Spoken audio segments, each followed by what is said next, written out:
Assalamualaikum warahmatullahi wabarakatuh. Bismillahirrahmanirrahim. Alhamdulillahi rabbil alamin. Wassalatu wassalamu ala ashrafil anbiya'i wal mursalin. Sayyidina Muhammadin wa ala alihi wa sahbihi ajma'in. Allahumma faqqihna fid din wa 'allimna at-ta'wil amma ba'du. قال المصنف رحمه الله تعالى ونفعنا به وبعلومه ومدنا بأسراره وبكم في الدارين آمين. Bismillahirrahmanirrahim. Mari kita melanjutkan ngaji kitab Ilmul Mantiq karya Muhammad Nur Al-Ibrahimi. Sekarang kita akan membahas mengenai ashkalul qiyas, bentuk-bentuk qiyas. Arafna mengetahui kita mimma taqaddama dari penjelasan taqaddama yang telah lalu apamma annal qiyasah bahwa sesungguhnya qiyas yashtamilu ialah mencakup apa qiyas ala salasati hududin atas tiga had yaitu haddul asfar, haddul akbar dan al haddul awsat. Minha ialah dari salah satu hudud al-haddul awsatu adapun al-haddul awsat atau terma tengah ya. Terma tengah. Wa huwa adapun al-haddul awsat alladzi yuzkaru ialah yang disebutkan apa alladzi mukarraron dalam keadaan berulang fil muqaddimataini di dalam dua premis. Jadi yang dinamakan haddul awsat itu adalah haddul ialah yang disebutkan ya. Yang dinamakan haddul awsat ialah lafaz yang disebutkan berulang di dalam dua premis. Disebutkan di premis pertama dan juga disebutkan di dalam premis yang kedua. Disebutkan di dalam muqaddimah sughra, juga disebutkan di dalam muqaddimah kubra. Lafaz yang disebutkan di dalam muqaddimah sughra dan muqaddimah kubra itu yang disebut dengan al-haddul awsat. Jadi disebutkan secara berulang. Wal haddanil akharani dan adapun dua had yang lain keduanya yaitu al-haddul aswar dan al-haddul akbar maksudnya yadharu tampak kulun apa masing-masing minhuma dari keduanya al-haddanil akharani marrotan sekali fil muqaddimati di dalam muqaddimah wa marrotan dan sekali fil natijati di dalam natijah. Adapun al-haddul asghar dan al-haddul akbar disebutkan sekali di dalam muqaddimah dan juga disebutkan sekali di dalam natijah. Wa wad'ul haddil awsati dan adapun letak haddul awsat terma tengah fil muqaddimataini di dalam dua premis mukhtalifun ialah berbeda. Fatarotan maka ada kalanya yakun ada apa al haddul awsat maudhu'an ialah maudhu fihima ini kurang ya fihima di dalam keduanya muqaddimata ini ada kalanya haddul awsat itu menjadi maudhu baik di muqaddimah surah maupun muqaddimah kubra watoran dan kadang-kadang yakunu ada apa al haddul awsat mahmulan adalah mahmul fihima di dalam keduanya muqaddimata ini dan ada kalanya haddul awsat itu menjadi mahmul ya. Ada kalanya haddul awsat itu menjadi mahmul di muqaddimah surah dan muqaddimah kubranya.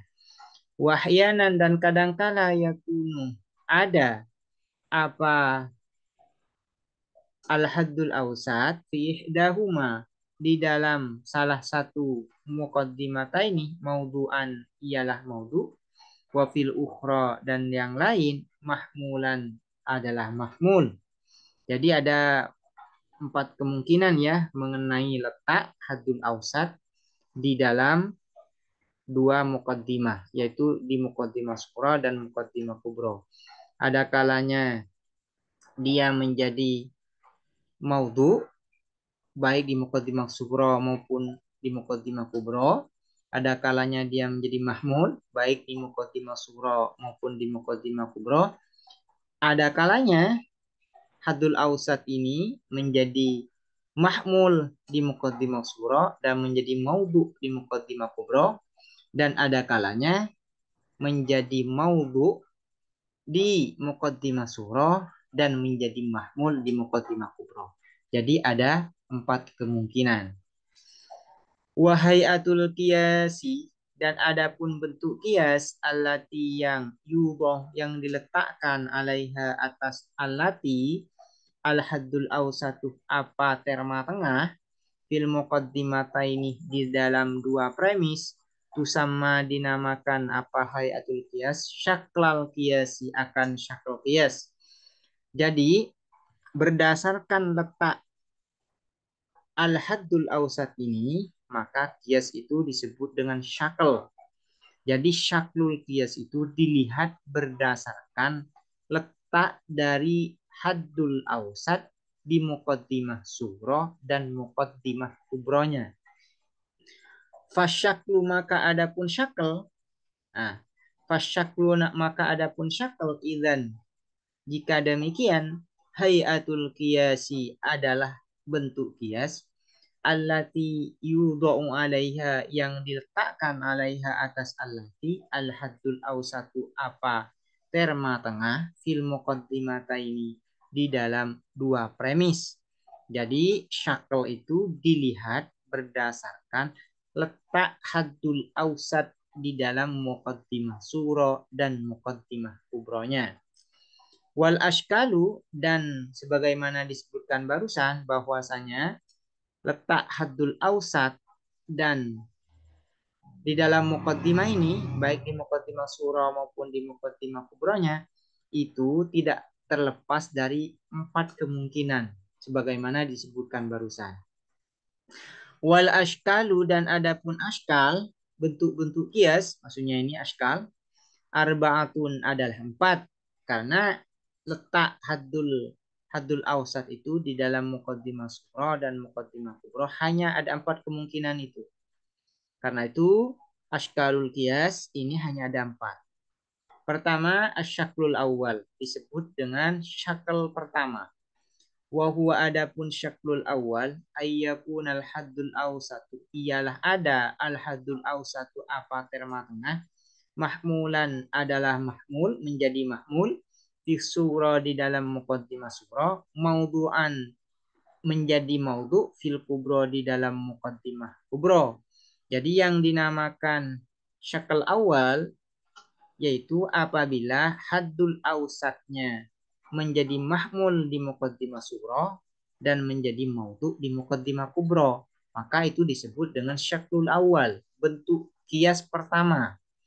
Contohnya, kullu nabatin namin, setiap tumbuhan adalah berkembang. Wa kullu namin muhtajun ilal ghidai, dan setiap sesuatu yang berkembang ialah butuh ilal ghidai pada makanan. Muqaddimah surahnya kullu nabatin. Muqaddimah kubrahnya adalah kullu namin muhtajun ilal ghidha. Lafaz yang terulang di sini disebut dengan al-haddul awsat, yaitu lafaz yang terulang adalah lafaz namin. Nah, lafaz namin. Namin wa kullu nabatin namin wa kullu namin muhtajun ilal ghidha. Namin ini di muqaddimah surah, yaitu di qadhiyah pertama, menjadi mahmul. Sementara di muqaddimah kubrahnya atau qadhiyah yang kedua menjadi maudhu. Nah, karena itu qiyas ini disebut dengan syaklul awal. Syaklul awal. Natijah dari susunan muqaddimah surah dan muqaddimah kubra ini adalah kullu nabatin muhtajun ilal ghidha. Setiap tumbuhan adalah butuh pada makanan, ya. Yang dibuang apa ini? Yaitu haddul awsatnya, lafaz namin. Yaitu lafaz namin yang dibuang. Di dalam natijah, di dalam kesimpulan, haddul awsat itu tidak boleh disebutkan. Yang disebutkan itu adalah al-haddul asghar dan al-haddul akbarnya. Bentuk yang kedua, yaitu asyaklu tsani, yaitu syakl yang kedua. Wa huwa adapun syakl asani ayyakuna ialah ada al-haddul awsatu apa terma tengah, mahmulan adalah menjadi mahmul fil muqaddimataini di dalam dua muqaddimah, di dalam dua premis, yaitu muqaddimah surah dan muqaddimah kubra. Jadi yang dinamakan syakl yang kedua yaitu apabila haddul awsatnya menjadi mahmul baik di muqaddimah surah maupun di muqaddimah kubra. Apabila haddul awsatnya menjadi mahmul di qadhiyah kedua dan di qadhiyah pertama, yaitu muqaddimah surah dan muqaddimah kubra, maka qiyas tersebut disebut dengan syaklus tsani. Mislu contohnya, kullu fiddatin ma'danun. Ini adalah muqaddimah surah. La syai'a minan nabati bima'danin, tak satu pun ya dari tumbuhan itu adalah ma'dan, tambang. Setiap perak fiddah adalah tambang.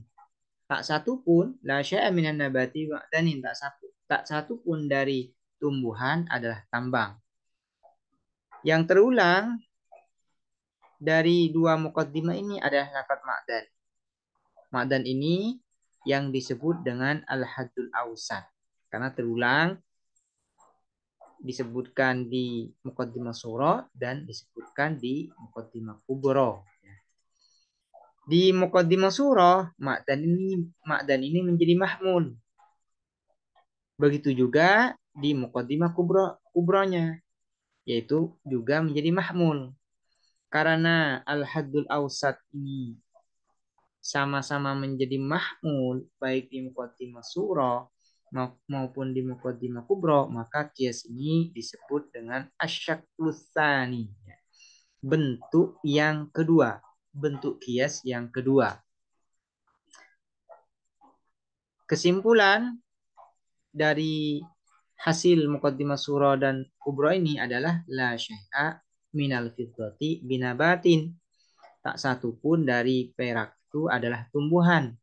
Yang dibuang di dalam natijah ini, di dalam kesimpulan ini adalah haddul awsatnya, yaitu lafaz ma'dan yang menjadi mahmul baik di muqaddimah surah maupun di muqaddimah kubra. Bentuk yang ketiga, asyaklus tsalis, wa huwa dan adapun syaklus tsalis ayyakuna ialah ada al haddul awsatu apa terma tengah, maudhu'an adalah maudhu, menjadi maudhu fil muqaddimataini di dalam dua premis, yaitu muqaddimah surah dan muqaddimah kubra. Syakl qiyas yang ketiga adalah apabila haddul awsatnya menjadi maudhu baik di muqaddimah surah maupun di muqaddimah kubrahnya. Contohnya, kullu makhlukin mutaghayyirun, setiap makhluk adalah berubah. Wa kullu makhlukin yafni, dan setiap makhluk adalah rusak. Wa kullu makhlukin yafni, dan adapun setiap makhluk yafni ialah rusak apa kullu makhluk. Nah ini yang terulang, lafaz yang terulang baik di muqaddimah surah maupun muqaddimah kubranya adalah lafaz kullu makhluk, dan ini disebut dengan al-haddul awsat, terma tengah. Di muqaddimah surah kullu makhlukin ini menjadi maudhu. Begitu juga di muqaddimah kubranya juga menjadi maudhu. Karena al-haddul awsatnya ini sama-sama menjadi maudhu baik di muqaddimah surah maupun di muqaddimah kubra, maka qiyas ini disebut dengan asyaklus tsalis, model atau bentuk yang ketiga. Qiyas dengan bentuk ketiga. Natijahnya yaitu ba'dul mutaghayyiri yafni, adapun sebagian yang berubah ialah rusak apa ba'dul mutaghayyir. Yang tidak disebutkan atau yang dibuang di dalam natijah ini adalah haddul awsatnya. yaitu lafat kullu makhlukin. Kemudian bentuk yang keempat adalah ini huwa adapun asyaklur rabi, bentuk kias yang keempat. Ayyakuna ialah ada al-haddul awsatu apa terma tengah. Maudu'an adalah maudhu' fi surah di dalam muqaddimah surah, mahmulan fil kubra menjadi mahmul di muqaddimah kubra. Kias dengan bentuk keempat yaitu apabila haddul awsatnya menjadi maudhu' di muqaddimah surah, sementara di muqaddimah kubronya menjadi mahmul. Ini kebalikan dari syaklul awal. Kalau syaklul awal itu haddul awsatnya menjadi mahmul fi surah, maudhu'an fil kubra menjadi maudhu' di muqaddimah kubra. Contohnya, kullu nabatin namin. Adapun seluruh tumbuhan adalah berkembang. Wa kullu musmirin nabatun. Dan setiap yang berbuah nabatun adalah tumbuhan. Lafaz yang terulang di sini yaitu nabat. Ya. Karena ini terulang, maka ini disebut dengan al-haddul awsat. Di muqaddimah surah atau di muqaddimah surahnya atau qadhiyah pertamanya, nabat ini menjadi maudhu'. Sementara di muqaddimah kubronya ia menjadi mahmul. Karena itu ini disebut dengan qiyas asyaklur rabi, ya, dengan bentuk keempat. Natijah dari muqaddimah surah kullu nabatin namin dan muqaddimah kubra kullu musmirin nabat adalah ba'dun nami musmir. Adapun sebagian yang berkembang adalah berbuah. Yang dibuang di sini adalah al-haddul awsatnya, yaitu lafat nabat. Karena lafat nabat ini ya yang menjadi al-haddul awsat. Demikian penjelasan mengenai syaklul qiyas. Bahwasanya syaklul qiyas itu dilihat berdasarkan letak haddul awsatnya di dalam muqaddimah surah dan muqaddimah kubra. Dan itu tidak terlepas dari 4 kemungkinan. Bisa saja al-haddul awsat itu menjadi mahmul di muqaddimah surah dan menjadi maudhu' di muqaddimah kubra. Dan itu disebut dengan syaklul awal, yaitu syakl bentuk pertama. Atau dua-duanya menjadi mahmul. Dua-duanya menjadi mahmul. Maka itu disebut dengan asyaklus tsani. Atau menjadi maudhu' di muqaddimah surah maupun di muqaddimah kubra, maka itu disebut dengan asyaklus tsalis. Sementara asyaklur rabi yaitu apabila menjadi maudhu' di muqaddimah surah dan menjadi mahmul di muqaddimah kubranya. Demikian penjelasan mengenai syaklul qiyas. Semoga bermanfaat. Assalamualaikum warahmatullahi wabarakatuh.